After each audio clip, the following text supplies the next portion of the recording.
You are? Travis. I'm John. Sammy. We decided to talk about exoskeletons today. So a little bit about exoskeletons. They're defined as a powered armor, exoframe, or exosuit. It's a mobile machine consisting primarily of an outer framework worn by a person and powered by a system of motors and hydraulics. It has various functions to boost speed, strength, and endurance. Brief history about exoskeletons. In 1966, General Electric designed the Hardyman exoskeleton. They didn't have much success with this one. In 1987, Monty Reed began developing a life suit as a tool for physical therapy. In 2002, a Japanese company, Cyberdyne, released HAL3, and this was to help nurses lift patients. And in 2004, University of California at Berkeley, their LEE exoskeleton consisted of 2 robo-legs that assisted humans in carrying weight. There's 3 classifications of exoskeletons. The first is kind of accident series with human limbs to increase limb length and displacement. That's kind of an example on the right there of each one. The second one is an augmentation of joint strength, and the third one is to increase endurance and strength, and also to reduce fatigue. Some of the limitations of these exoskeletons: the devices are often heavy, they're limited by the torque and the power, they're unnatural in shape and noisy, and their design often causes discomfort to the wearer. So moving into an application for the military. I decided to research the military use of bionic exoskeletons. Right here you'll see a picture of one of the prototypes and this guy doing push-ups. Hanlon says that one day in the not so distant future, one of these suits will enable all of us to have superhuman strength, speed, and endurance. I'm pretty sure all of us seen the Iron Man show. I mean, that would be pretty awesome, I would think. So, this is from Hollister. He said, presently there are 2 models in the works. A combat variant that includes exoskeleton legs that attaches at the waist, and then the full body logistics variant for lifting crates, missiles, and bombs, because everybody wants to lift a missile. Raytheon's 2nd generation exoskeleton, Exos2s, is about the only thing I could find on military use of bionic exoskeletons. Essentially is a wearable robotic suit which was unveiled for the first time recently during an event for the company in Salt Lake City. The Exos 2 is lighter, stronger, and faster than its predecessor, yet uses 50% less power. They made a big point about how much less power it used. And its new design makes it more resistant to the environment, although it is still tethered. We have a video that I got from military.com of like a little tryout of this exoskeleton.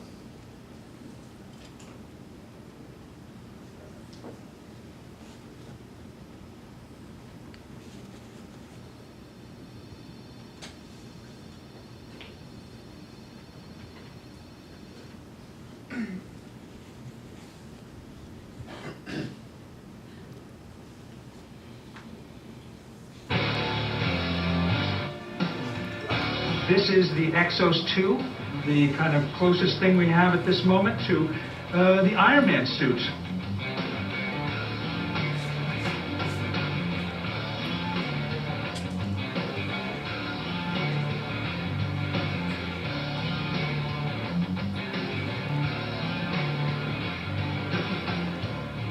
Incredibly strong, and the interesting thing is it doesn't feel any different if you put 150 pounds on the back of its own load.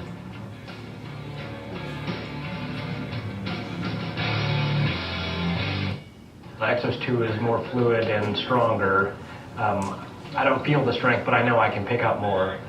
The big deal is that it takes a lot less power at the same time as it's stronger. We reduced the power consumption by 50% by comparison to Exos 1, and our target is 20% of what Exos 1 used. We wanted to basically reduce power consumption to make it more practical for non-tethered use. If you push on the board, like, I'm never going to be able to break that, but and you line up and do it, and away they go.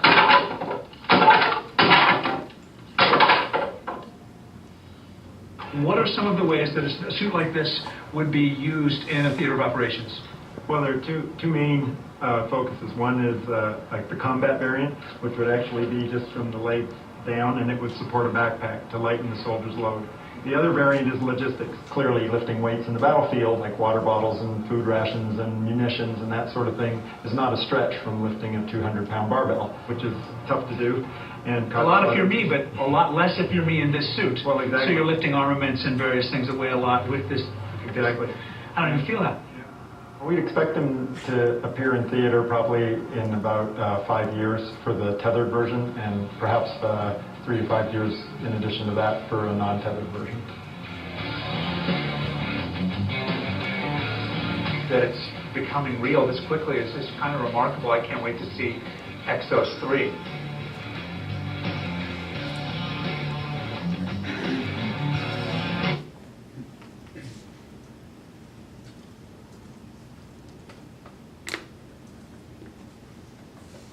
The other point what we are trying to see is the exoskeleton helping paralyzed paralyzed people. It enables people with disabilities to step out of wheelchairs and stand upright. It allows, as you can see, walking, standing, sitting, and it has the capacity of ascending or descending stairs. There are different companies producing this exoskeleton. Of this, Rio is the first one, the first Israeli company that started this exoskeleton, and it allows people with spinal cord injury to walk again. It has two different modes: rework for rehab and rework personal. So the rework rehab is available in most US, Europe, and Israel, and it provides a unique means of exercise and therapy. Rework personal is available in Europe and awaiting FDA.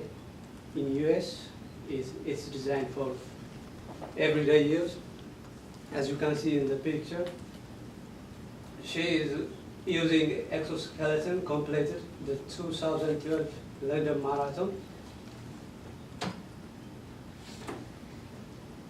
Here it is, the Rework exoskeleton. It has a battery, here it is. It has a life of 80 hours and it is rechargeable. It has remote control, here it is. So this exoskeleton weighs 40 pounds. So far, this one is the lightweight. So, and it can travel approximately 3 kilometers per hour. So far, who can use this? Adults who have functioning hands, arms, and shoulders. The benefits are upright walking, all-day mobility, access to building and areas without ramps, performing tasks like cooking, and the ability to reach objects, and it also increases independence. The limitation is so expensive so far. It's around $85,000, and it's produced in low quantity. So it's expected that it will enhance not only the disabled people, but it will enhance the ability of everyone by boosting strength and endurance. It's one of the best new and most advanced form of technology. Generally, more flexible and autonomous exoskeleton technology will continue, and it would expected to be lightweight, slim down, more powerful and affordable, and it will become part of everyday life. We have a video. Treatment for a disease put a retired Army sergeant into a wheelchair, a place she thought she'd be for the rest of her life. All new at 6 o'clock, 10 News reporter Bob Lawrence found out how a chance meeting led to a device that's been changing her life. 2 years ago, retired Army Sergeant Teresa Hannigan lost complete use of her legs. A year later, she was at a VA hospital in New York, where they asked her if she was interested in an experimental program. You're going to give me the opportunity to stand and possibly walk? Show me. They did, and now with a push of a button. And as a late-night TV commercial might say, wait, there's more. That's not the best. Wait, I'm going to push a button. I'm going to show you. Hannigan did something she never thought possible again: walk. So-called exoskeletal devices have been around for years. What sets this device by Rewalk apart is the technology. It allows them to really go for a walk instead of go for a ride. They feel like they're in control. The device was invented about 10 years ago by an Israeli who got hurt in an accident, but the technology has evolved to the point where it's like a Segway with legs. An onboard computer and microsensors adjust to her movements, and like a Segway, it's her motion that dictates where she goes.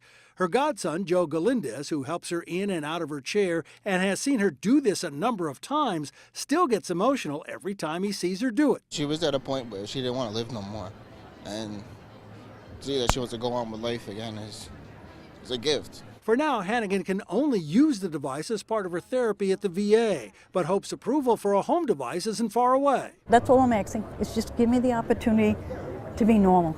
Bob Lawrence, 10 News. She has so much to live for. And the device, already approved for home use in Europe, costs anywhere from $60,000 to $70,000. FDA approval in the U.S. is pending.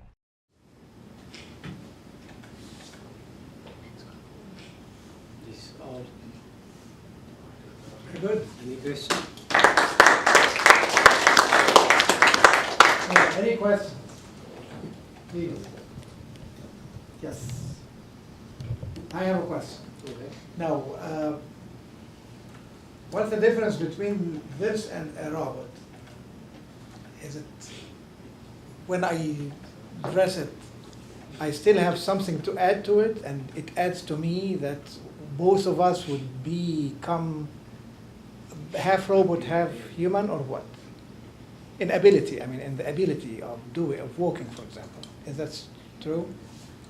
Well, it's like a robot, actually, but the thing is, we humans need walking by itself is just a gift and a fundamental thing to do. Just we start walking before talking even.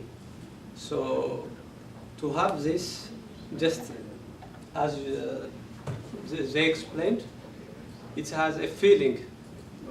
No one can feel it. If you are walking, you may not feel it, but since it has its own ability to make them to be normal, it's somehow you use your own upper body parts, so somehow it is somehow robotic. And So just to understand the mechanics of it, regardless of the human side or emotional side, it's as if I have my jacket having the ability to move my hand, kind of. So if I lose my hand ability to move, the jacket will take my hand up. It has a power to do that. yeah, Based on my thoughts or based on something that I push or what? What makes the machine or the jacket takes me up or do like this or like that? Well, can I interject? Yes, please. Right The now, question is all for you. depending on the version that you want, the exoskeleton for the lady that is controlled by a button. By buttons. Basically, she leans and it starts walking. The version that was for the military, that's controlled by your movement. It just, you move it wherever and it just adds strength Takes to you. it. So it needs parts, as they said in the video, that you have your arms able to do Yeah. something. In the future, they're actually doing some research on a bionic arm. Yes. Prosthesis. Yes. Basically, they just attach it to your body and use some nerve endings and you tell it what to do Yes. by nerve pulses. So I guess it depends on, eventually I think it'll get to a It point will to get where, to the point, yes. where it Even is with the controlled. thoughts. Yeah, of the, right. So in other words, if this machine or this, we call it the skin or something, it has the ability to take me from the chair and push me up where my muscles are gone and make me stand straight and give me support and then move me around. That's right? Yeah. Okay. There is a project in Europe, Belgium, that's so-called mind walker, that directly receive the signal from our mind and do it with. Do it. It's amazing. Yeah. Something really amazing. Any other questions or comments? Yes. Is the medical one, is that tethered as well? Yeah. Yeah. What the question was? If the medical one was also tethered? What does that mean? Like a power cord? Power cord, Yeah. okay. That one you can get with a battery that can last up to 8 hours. Oh, can you? Yeah, yeah. Cool. There's not a whole lot out there for us to look at. Basically, it's videos like this and some minor articles. But the medical one, they say they have a battery that does it. So. Very good. Yes. Was there someone over there? Yeah. Oh, yeah. It doesn't matter. Yeah, it doesn't matter. All right. For the medical one, what's the ability of the person that is using it need to be? So, do they need to be able to get help with 20% of standing, or 30%, or do they maybe completely paralyzed below the waist and continue to be able to use that? Based on what we saw, all they have to do is have function in their arms, shoulders, and chest. Okay. They have, one of the companies making it, they have a whole test, and every one of them is paralyzed from the waist down, so. Very good question, yes. Have they talked about insurance at all? Like if insurance would be able to help cover for those people that on the medical side?